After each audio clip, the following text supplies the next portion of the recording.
Okay, good evening, everyone. Welcome to the Tuesday Hagadol Derasha.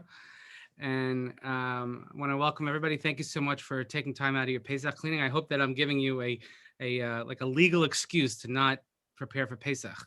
That's it's a mitzvah to do so. I thought maybe we should take the theme of fours and we could discuss the fourth Israeli election and the theme of fours in the Seder and what have we learned. The first election is this son and the second election is that son. Why is this election different than all other elections? The answer is it's not. But we're not going to do that. I want to welcome Erica and Jeremy are with us. And I didn't hear in Erica's, we sent out the recording from Erica's share last week, but also just wishing a mazel tov. They just had their second grandson in the span of a few weeks, but Lev Eli, who was named after Jeremy's father, Zichron Livracha. So again, mazel tov. And you should only share simchas. Actually, Racheli got to be there in person, which was really, really exciting. And so I'm glad that we had representation there. So what I'd like to do, it's a sheer, and as you know, that a lot of this year we've been studying a lot of the teachings of Rabbi Foreman, which I found to be incredibly spot on. Just because when we look at the text and we have the ability to look at things that we've seen so many times, then what happens when we look at it in a new way? And you're like, oh my God, it was there all the time, but I never really noticed that. I never really understood that it was right in front of me all of that time. So we're going to, and also want to take it from, obviously the Pesach is a time of faith. It's a time of Emunah. In fact, the only time that Moshe Rabbeinu's name is mentioned in the Haggadah, by Yaminu b'Hashem uva Moshe Avdo, that when we say that they believed in Hashem and in Moshe, his servant, so Emunah plays a very, very important part in the night of Pesach. And again, I hope that everyone will take the opportunity to study words of the Haggadah. Everybody here hopefully should have has time and received the Haggadah, but since Erev Pesach is on Shabbos, we have time to actually sit down with the Haggadah and prepare a few thoughts. But I'm hoping if this is maybe something that will spur some discussion at your Seder, then by all means. So one of the things that we do is Sipur Yetzias Mitzrayim. We tell over the story of the Exodus. But when you read the Haggadah carefully, we don't actually tell over the story of the Exodus.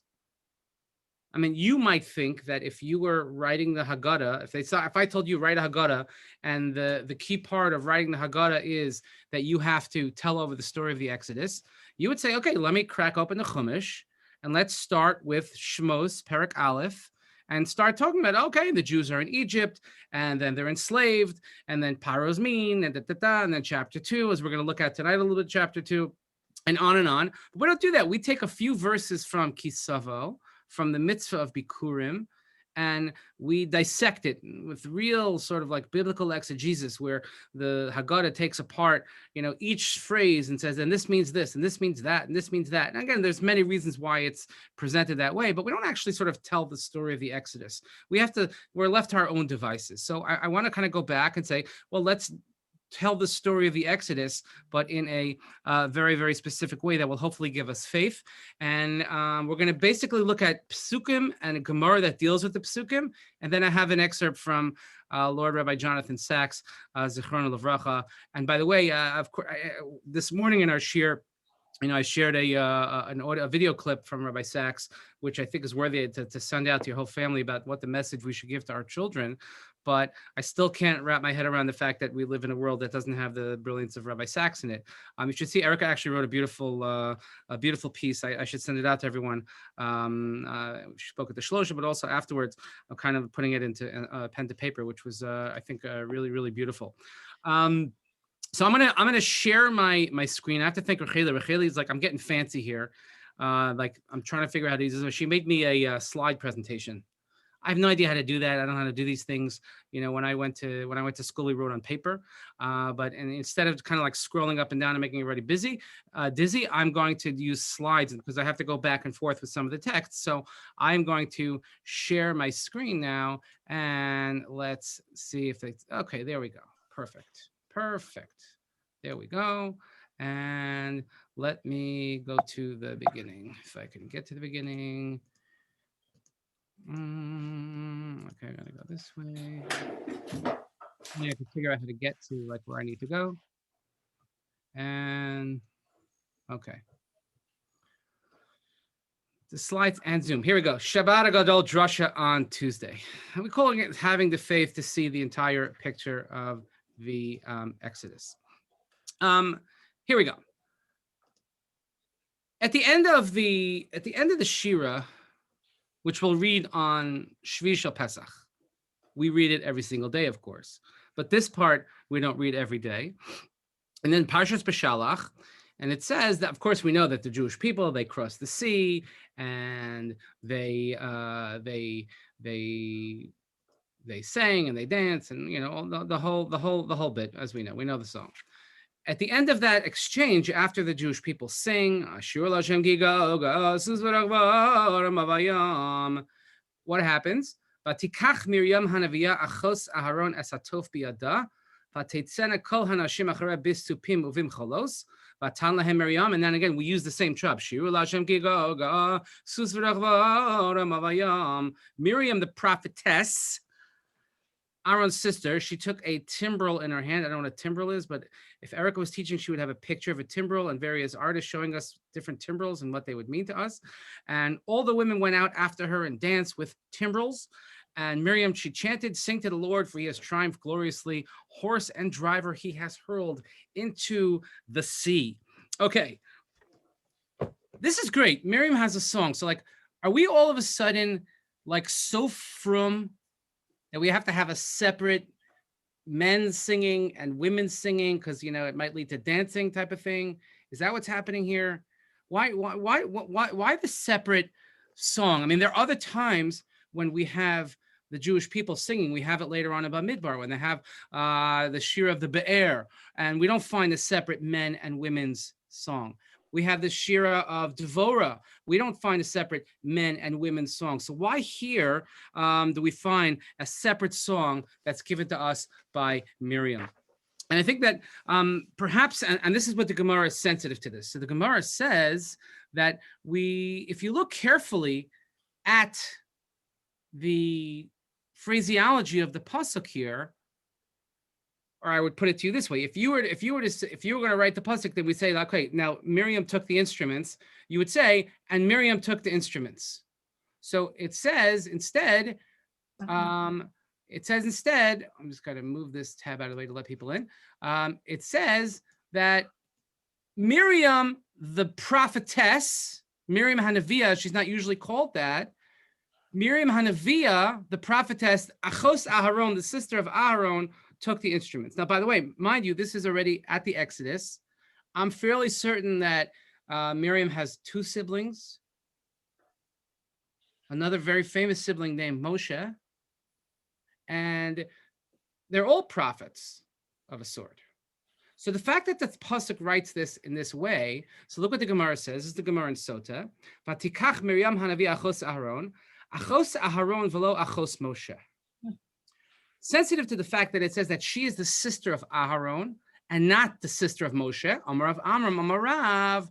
What does Rav Amram say in the name of Rav? Amarav Melamed Shahaisa Misnaba'a Kashihi Achos Aharon.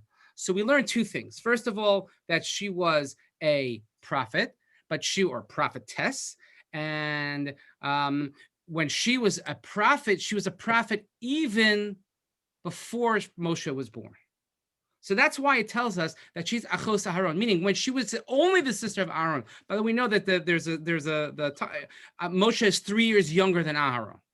Okay, we know that because the pasuk in Shmos tells us specifically that when Aaron was 83 years old, Moshe was 80 years old, and Miriam was at that point, according to Moshe, she was 86 years old. So there's a span of 6 years in between them. Moshe's 80, she's 83, 86 is Miriam. Okay, so when she is, let's say, very, very young, and we're going to see how this plays into the story, that Miriam, then it's pointing, in other words, the fact that the pasuk in the Shira is pointing us back to the very beginning of her career when she was first a prophet. When was that? Before even Moshe was born. So what exactly is going on here? What is happening? What is the Gemara setting? And by the way, we learned this Gemara when we studied Sota a few years ago. The Gemara's on Yud Aleph, Yud Beis, Yud Gimel, all discuss the narrative of the Shibud Mitzrayim and ultimately the Exodus. And we have really, really good stuff here. So we're going to look through the pasuk here first. And the pasuk says that This is the beginning of Perek Beis, and we actually looked at this last week in Erica Shear in a different light. So let's just fly through the psukim a little bit. I have it on the English slide as well, but everybody should be familiar with this. Vayelech ish mibeis Levi ve'yikach es bas Levi. A man from the house of Levi went and took a woman from a daughter of the house of Levi. So you when you read it, and what I'd like you to do is kind of read this without knowing the rest of the story. Imagine that you're seeing this for the first time and you have to know kind of what's going on. So a man from the house of Levi went and took a woman from the house of Levi. Now we know who we're referring to here because we're going to see these are Moshe Rabbeinu's parents ultimately, Amram and Yocheved. They're not mentioned by name. A man and a bas Levi, Ish and a bas, and also something specific that they're from the house of Levi. Okay. Vatar ha'yisha vateled ben vatera osa kitov hu vatitz peneu shelo shayirachim. The woman, of course, she conceives because that's what happens in the Bible. You meet in one pasuk and the next pasuk you conceive, and either later in that pasuk or in the next pasuk you have a baby. That's how quick it goes. And they saw that he was good. We're going to come back to this, and they hid him for 3 months. Now, look what the Gemara says here. Vayelech ish mibeis Levi. This is the Gemara in Sota. They went, a man from the house of Levi. And by the way, Rashi paraphrases this Gemara. The Gemara is a little bit more dramatic. Rashi doesn't bring the entire Gemara. That's why I wanted to bring you straight from the source, from the Gemara. A man from the house of Levi, Lahechan halach, where did he go? Amar Rabbi Yehuda bar Zvina, shehalach ba'atzas bito. That he went, what do you mean he went? He went according to the advice of his daughter. What's the advice of his daughter? So Tana, Amram Gadol Hador Haya. Amram was the leader of the Jewish people. He was the Gadol Hador. He was the Rashka Bahag. And Kivan Shira Shomer Para Rasha Kolabeni Elodya Yoret Hashlichuhu, Amar Lashav Anu Amelim. So what happened? And by the way, maybe some people have had this thought when they think about having children, like, who wants to bring children into this world? Who would ever want to do that? So what happens? He said, like, La Shavano Amelim. He says, well, what are we making ourselves a sugar for to have kids? It's crazy. They're all going to be killed because Paro made a decree that any son that's born, any male child that's born, is going to be cast into the water. So Amad Vegiresh es Ishto. He went and he divorced his wife. Amdu Kulam Vegirshu Neshosayim, because when the Rosh Hashiva divorces his wife, or when he does something, he leads by example, so everybody followed suit. So Amar Lo Bitos, this is this great precocious little Miriam. Okay. Miriam, she's kind of like tugging on her father's cloak. And she's like, Tati, Tati, Tati. This is the sister of the Rebbe. Amar Lo Bito, Appa, Kasha Gzeirascha Yosem Mishel Paro. Shaparo Lo Gazar El Al Zacharim, Vato Gazarta Al Zacharim Val Anakevos. Paro lo gazer lo b'lamazev, v'ataba l'mazel l'maba. Paro harasha safik miskayemes k'zei raso. Safik eni miskayemes. Atot tzadik b'vada shek'zei raso miskayemes. So she says 3 points here. She says, Father, Tati, I'm sure she called him Tati in Egypt, by the way. She said, your decree is much worse than Paro. I mean, there's nothing that stings more when your kids give you musar and they're right. Our kids give us muster all the time, but when they're right, it really, really hurts. And you have to kind of eat crow and say like, oh, gee, you're right. Now she's saying, yeah, Paro's bad. He's evil, but you're worse. Worse than Paro? Paro's decree was only on the male children. By your divorcing mommy, you're not having any children, so your decree is on the male and the female children. His decree was only on this world, but by you not having children, it's this world and the next world. Paro, we don't know if his Gezerah will hold. We don't know if his decree will be followed or not. And as we see, exactly that's what happens. But you, Tati, you're a tzaddik. You're the Gadol Hador. Of course it's going to be fulfilled. So therefore, the Torah tells us, okay, Amad v'hichzeres ishto, amdu kulam hechzeres neshoseihem. Right? So it says, therefore, he got up and he remarried his wife, and everyone followed suit. Okay, and he said Maisa Lekuchen. Okay, so that's the story that's set forth. But there's another piece to the story in which the Gemara adds to us, and the Gemara says, I'll just go over here. And she says, "V'omeres asida imi sheteled bein shemoshea es Yisrael." So not only did she give her father Musar, but she told her parents that she had a prophecy. And this is what the Gemara means when it says that she was a Nevi'ah before Moshe Rabbeinu was born. She had a prophecy. She said that my mother, Imi, Teled Bain, will give birth to a son, Shemoshea es Yisrael, which will indeed be the savior of Israel. So that's her prophecy. Okay. So now let's go back to the Psukim. If we go back to the Psukim, if I figure out which way to click the mouse. So I need like a teenager on hand at all times to work this for me. Okay, so now look what happens. So looking at this now at the Psukim, based on what now that we're equipped with the knowledge of the Gemara, and the Gemara says that a man from the house of Levi, Vayikaches bas Levi.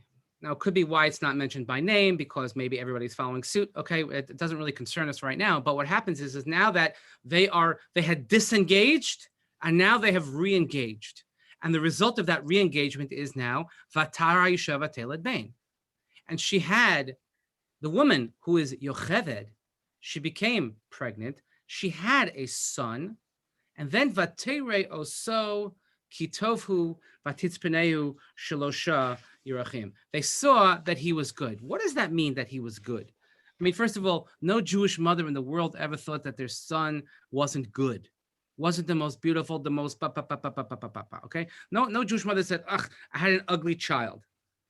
I had an ugly grandson. Like, it just doesn't happen. We're not physically capable of uttering those words. But what does it mean? What is the Torah implying here by saying that it was good? As if like, it's not good, we're going to send him back? Is that what's going to happen? Where, you know, he was like, I want a refund. What exactly is happening here? So here, the Gemara tells us now, and the Gemara says that Vatere oso kitovhu, again, this is the Gemara in Sota, Tanya, Rabbi Meir Omer, Tov Shemo. Rabbi Meir says, no, his name was Tov. The name Tuvia, Moshe Rabbeinu had several names, Tov, Tuvia. That's one opinion. But Rabbi Yehuda Omer Tuvia Shemo, here we are. Rabbi Nechemia Omer, Hagun Lenevios Acherim, Lenevios, Acherim Orim, Nolad Keshuhu Mohol. Some say that he was proper to give prophecies. Some say that he was born circumcised. The Chachamim Omrim, and here's the opinion, this is what Rashi cites as well in the Chumash. B'shasha Nolad Moshe, Nismalei Habayas Kulo Or. Ksiv Hacha Vatere Oso Kitovhu, in other words, you should be clued in from the words. It says Kitov. When's the first time that we saw Kitov? The first time that we saw Kitov is right here. Vayar Elokim or Kitov. In creation, look, it's the fourth verse of the entire Torah. Only 4 verses in the Torah, and already the Torah is telling us, oh, this is good. What's good? Light. Light is good. We could go right into a Hanukkah speech right here. All the holidays are connected. So, you know, my shtick, I always say it's almost Pesach. Well, now it literally is almost Pesach. It's almost next Pesach. It's a separation between the light and the dark. So when the Gemara tells us, and they see him, that they saw that he was good, what happened? That, there's light. So now, okay, let's go back to the Psukim. If we go back to Psukim, and Vatari Shavateli ben Vatere Oso Kitofu, they see that there's light. So Yocheved, the mother, she looks at the daughter and says, wow, like, you really had something there. You really did have prophecy. And look what the Gemara says. And the Gemara says, Kivan Shenolad Moshe, Yismalei Kol Abayas Kula Or. They wouldn't use it if it's not, quite a bit reliable. So, I mean, I don't really understand why he can get it easily. I'm sure he's not paying $129, and you're saying that that's what it costs. That's what it costs. We looked it up at CVS. We looked it up at I couldn't get it at CVS either. I think, I Paul, could you mute yourself, please? looked it up. It's not letting me mute you for some reason. Okay, thank you. Sorry about that. What happened is that Now the Gemara says she had a prophecy. Asida imisha teled ben Moshe es Yisrael. The kivan shenolad Moshe nismalei kol habayis kula or. So now this is the last opinion that the Gemara said, the Chachamim, that when Moshe is born, the entire house is filled with light. So what happens? It's filled with light. So they're like, wow, something's going on here. Oh, wait a minute. Remember the prophecy that Miriam had? So Amar Aviha v'nashka al Rosha Amar la biti niskaima nevuasayach. He says, the father gets up, and he just love the imagery, and the imagery of that the father kisses this little girl on the head, and he's like, wow, you were right. That's unbelievable. You knew it. The prophecy is going to come true. You're brilliant, right? You know, when your kids, so first you gave him Musar, and he accepted it. And then accompanied with that Musar was a certain prophecy, and that prophecy comes true because now they see that he's tofu. So therefore, something special is going to happen. They're saying, you know what? Maybe this is it. He's going to be the Moshiach Shel Yisrael. He's going to be the savior of Klal Yisrael. Okay, so now what happens? So what if you're the parents and you see this miraculous event that takes place, so you're going to do everything you can to hold on to this kid. So hold on to him for 3 months. Now, at a certain point, it just doesn't happen. I mean, they don't know. When is the salvation going to come? How's it going to happen? But we know that we have this miracle child. We're hiding him, but it's coming to a point where it's too loud. It's too much. People are going to find out. I mean, there's a big difference between an infant and a 3-month-old baby. And maybe they'll start moving around and they'll start making more noise, start eating solid foods, whatever it might be. V'lo yachla'od hatzvino. So they have no ability to hide him any longer. So what happens? What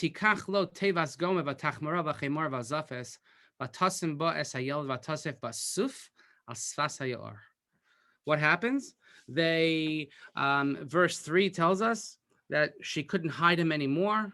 So she puts him, of course, in the teva. It's one of the 2 times in the Torah the word teva is used. The other time, of course, by Noach. Lots of comparisons there. That's a different shear for a different time. And she puts the pitch and the thing. They put the child in the basket. Of course, we talk about the baby, the basket. They put him basuf. She puts him in the reeds on the edge of the water. Let's go back to that Gemara in Sota. Again, you have to see it in parts. But if you go back to the Gemara in Sota, the Gemara says, when the kivan shehetiluhu le'yor, and now you can imagine that the hopes are dashed because they can't hide the child anymore. This miracle child, what are they going to do? How am I going to hold on to him? What's going to happen? So once they had to put him back in the water, Amar Avia v'tafcha al rosha, Amar la biti heicha nivuasayich. An unbelievable language of the Gemara. Look at the language on the bottom here. This is the Sepharia translation. First, he said, when he's born with light, your prophecy's been fulfilled, and he kisses her. When they put him in the river and they've already given up hope, the father gets up and he gives her a patch. And he says, no, my daughter, it's so sarcastic, it's so acerbic. Where's your prophecy now? What's happening now? What are you going to do now? So if they've given up now, they have lost the faith that this is sort of the miracle child, then what happens? They're out of the picture. But not everyone is out of the picture. We still have the heroic Miriam. Somebody doesn't give up. Somebody stands by, and this is a key term. That's why I bolded the words here, basuf and vatetatzav, really the word vatera also. The interesting language here in the Chumash. Vatesatzav achoso merachok lidaya ma ye'aselo. The sister, now, by the way, if you read this carefully, it's a wild sort of transaction here, what's happening. She stands, I'll read the sister, I read the translation, she stationed herself at a distance. Vatesatzav means to stand over and watch. L'hityatsev, vatesatzav, she is following the situation. Here's the baby, they can't hide him anymore. the worst fear. Now, like, what's like the best case scenario? I don't know. Somebody will find him and take care of him. Worst case scenario, somebody will find him and kill him, because that's what's happening to all the male babies. So she stands at the side, l'de'ah, because she wants to know ma ya'asa lo. Or maybe you could even read it, ma ya'asa lo, what's going to happen to her prophecy. And look what happens next. If you would pick the top 3 worst people to possibly find this child, guess what? We're hitting it right now. Vaterid bas paro l'rchotz al yaor v'naroseh halchos al yad yaor. Vateres hateva b'soch hasuf vatishlachas amasav vatikacheha. Of all people, who happens upon this baby? Bas paro, the daughter of Paro, the daughter of the individual who has made the decree to destroy and kill and murder all Jewish male babies. And she's in the water, and you know it's going to happen. She's surrounded by her entourage, and then they are going to find this baby, and that's it. It's the end. But Miriam is still vatesatzav achoso merachok. From afar, she watches because she wants to see what happens. What does that mean? That what happens? The Gemara, if you go back to that Gemara, the Gemara says, "L'deya ma yehe b'sof nivuasa." She wants to know what's going to happen to her nivuah.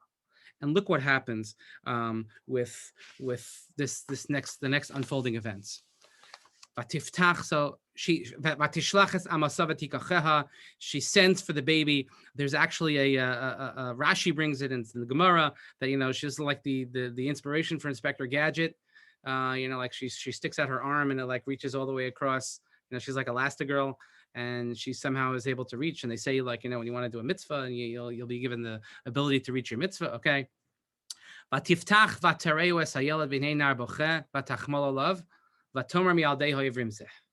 So she opens it up. She sees, you see a basket floating in the water, and then you see a baby in it, and there's a baby crying. So first instinct, the maternal instinct, vatachmol olav. So this is an emotional response. Vatachmol olav is she has rachmanas. She has rachmanas nebech on this crying baby. But then the next part of the pasuk says, vatomer mialdei ha'ivrim zeh. And she says, Oy gewalt. I promise you that Bitchia Bas Paro did not say gewalt, but she said whatever she said in Egyptian is, this is a Hebrew baby. So here she is. You want to talk about a moral conundrum. On the one side, my emotional part of me tells me that here's a baby that's in need. And by the way, not everybody has this reflex or instinct, unfortunately, as we see all too often. If you ever watched, anything. And she sees the baby crying, and my emotional instinct tells me I have to have rachmanos. But then there's the intellectual side.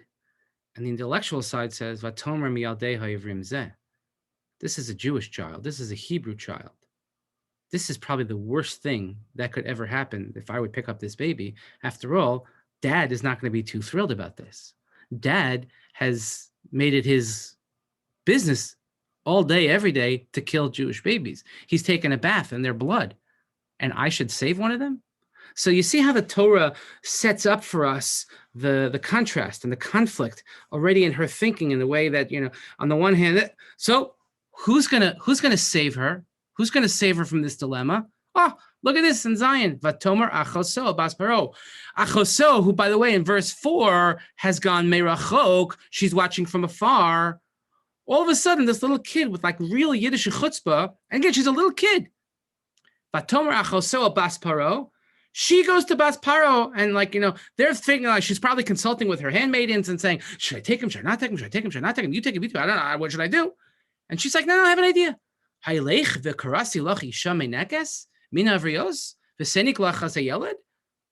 about we stall for some time? How about if I get one of the Jewish mothers and she'll nurse the child? Vatomer lo bas paro lechin. Paro's daughter of Paro says, okay, good idea. Go get somebody.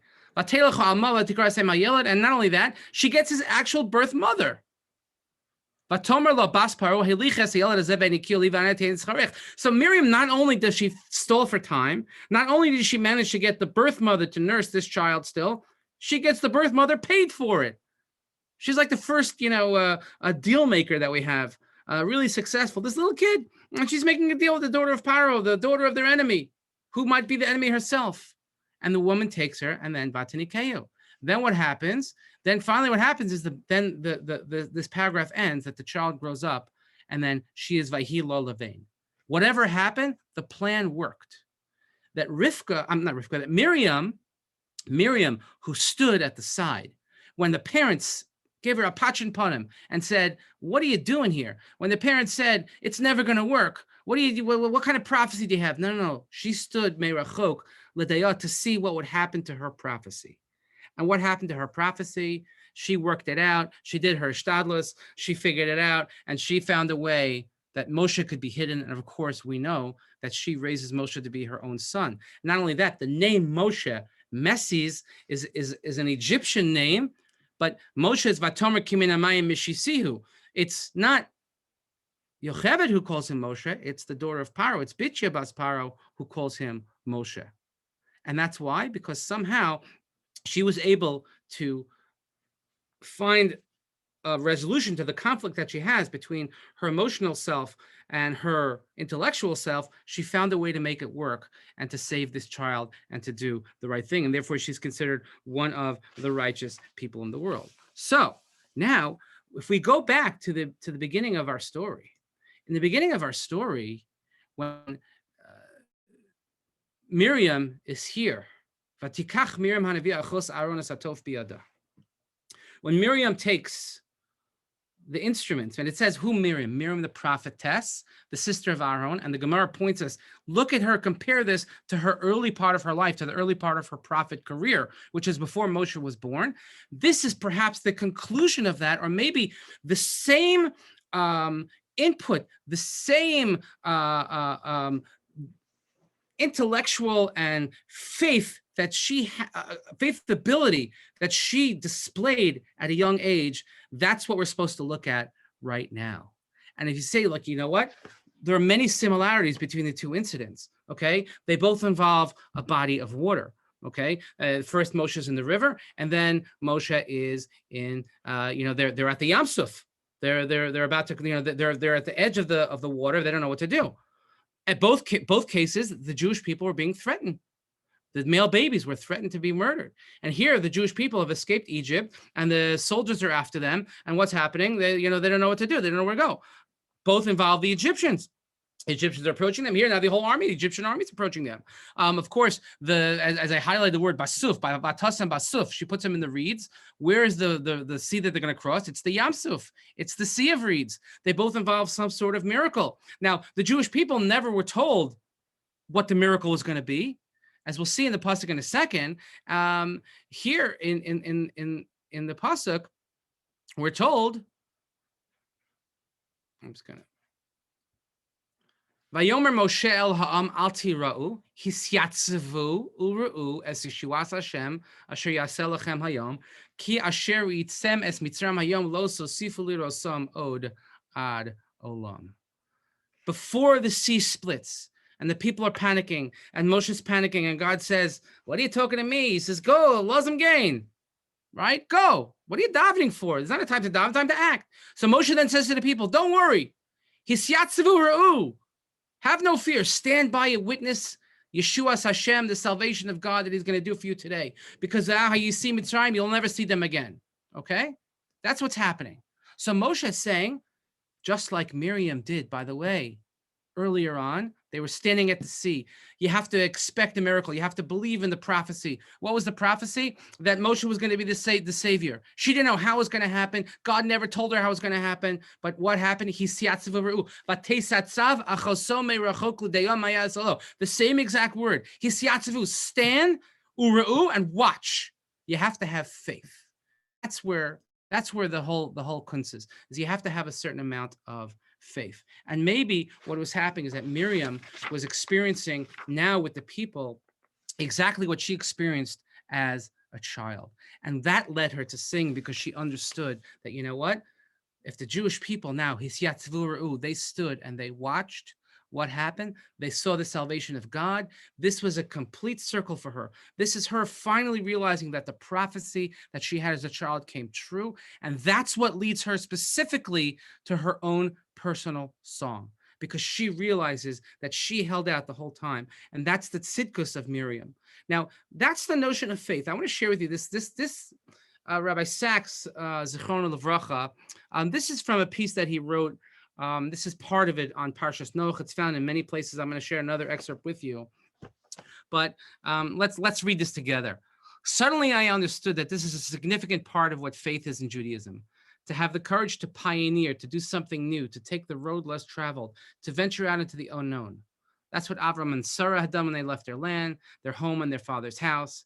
It's what the Israelites did in the days of Moshe when they journeyed forth into the wilderness, guided only by a pillar of cloud by day and fire by night.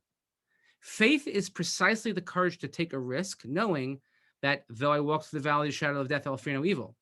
For you are with me, your scepter and staff comfort me, etc. We know this, Mizmor LaDavid. It took faith to challenge the religions of the ancient world, especially when they were embodied in the greatest empires of their time. It took faith to stay Jewish in the Hellenistic age, when Jews and Judaism must have seemed small and parochial when set against the cosmopolitan culture of ancient Greece, Alexandrian Empire. So like Rabbi Sachs. And many times you see this in many different forms. It took the faith of Rabbi Yeshua ben Gamla to build, already in the first century, the world's first ever system of universal compulsory education. A beautiful Gemara over there. We'll see it sometime. The faith of Rabbi Yochanan ben Zakkai to realize that Judaism could survive the loss of independence, land in the temple on the basis of an academy of scholars, a culture of scholarship.